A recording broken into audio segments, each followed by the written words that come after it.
Here is the foundation everything else rests on. Your brain evolved over 200,000 years to solve one problem, staying alive long enough to reproduce. It was not built to evaluate a 30-year compounding curve.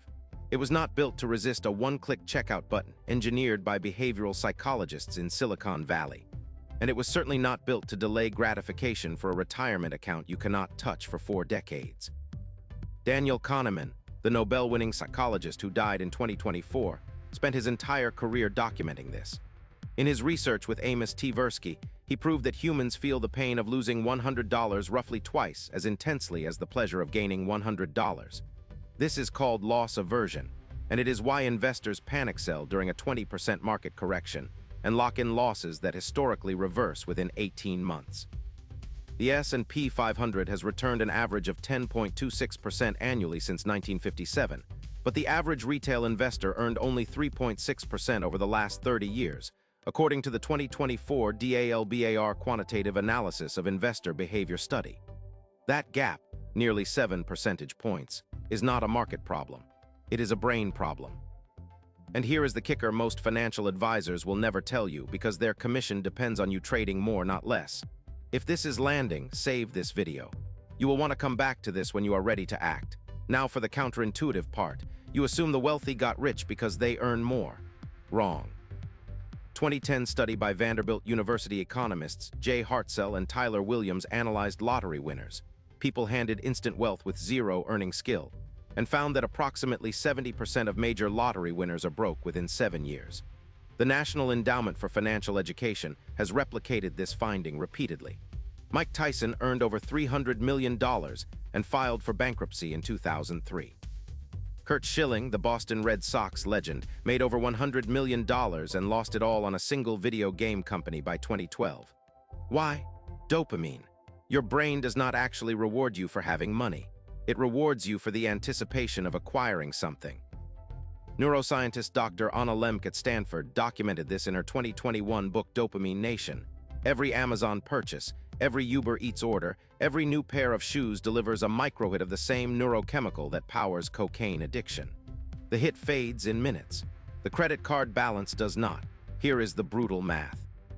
The average American household carries $7,236 in credit card debt at an average APR of 21.47% as of late 2025, according to Federal Reserve data. If you invested that same monthly minimum payment of roughly $200 into a low-cost S&P 500 index fund for 30 years at the historical 10% average return, you would end with approximately $452,000. The dopamine cost you nearly $500,000. But the next section is where most people get this completely wrong, because even people who avoid debt are still losing. Knowing your brain is broken does not fix it. Behavior does. Here is the step-by-step framework backed by behavioral economists like Richard Thaler, who won the 2017 Nobel Prize for this exact research. Shift 1. Automate the decision out. Thaler's Save More Tomorrow program, implemented across thousands of 401k plans, increased average savings rates from 3.5% to 13.6% over 40 months. The mechanism. Workers committed future raises to retirement contributions before they ever saw the money. You cannot spend what your brain never registers as available.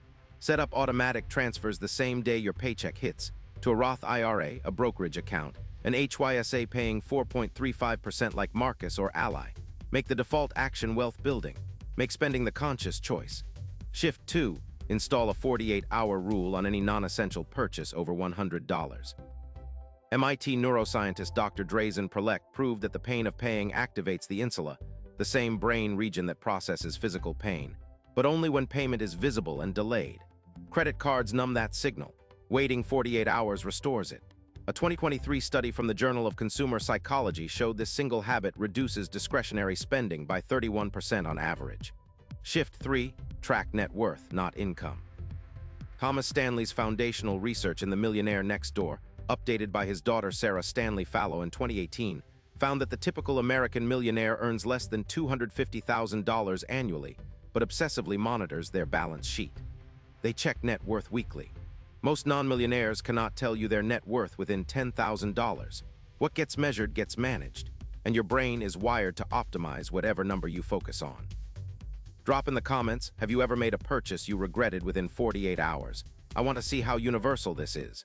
Now meet Ronald Reed, born 1921, died June 2014 in Brattleboro, Vermont.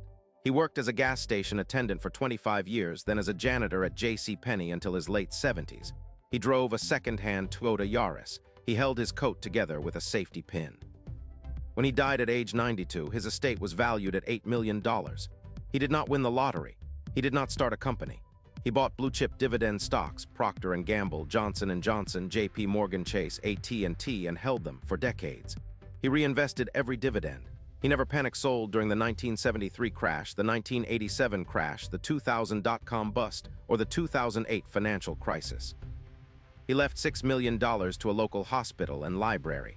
Ronald Reed's brain was not different from yours. His behavior was, he had no online brokerage feeding him dopamine alerts, no financial influencers screaming about meme stocks.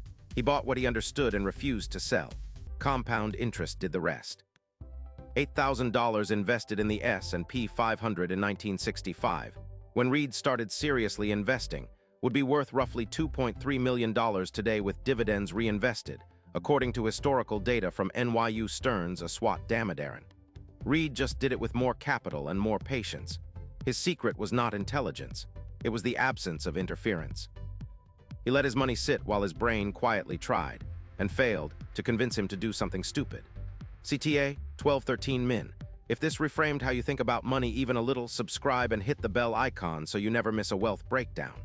This channel exists for one reason, to give you the behavioral and financial frameworks that compounded Ronald Reed's $8 million estate, not the dopamine-soaked clickbait that keeps you broke. Every video is built to make you wealthier than the algorithm wants you to be. Outro 1315 Min. Here is the final thought I want lodged in your mind. The market does not punish people for being poor, it punishes people for being impatient. Your salary is the raw material, your behavior is the multiplier. A janitor with patience built generational wealth. A heavyweight champion with $300 million went bankrupt. The variable was never the money, it was the brain managing it.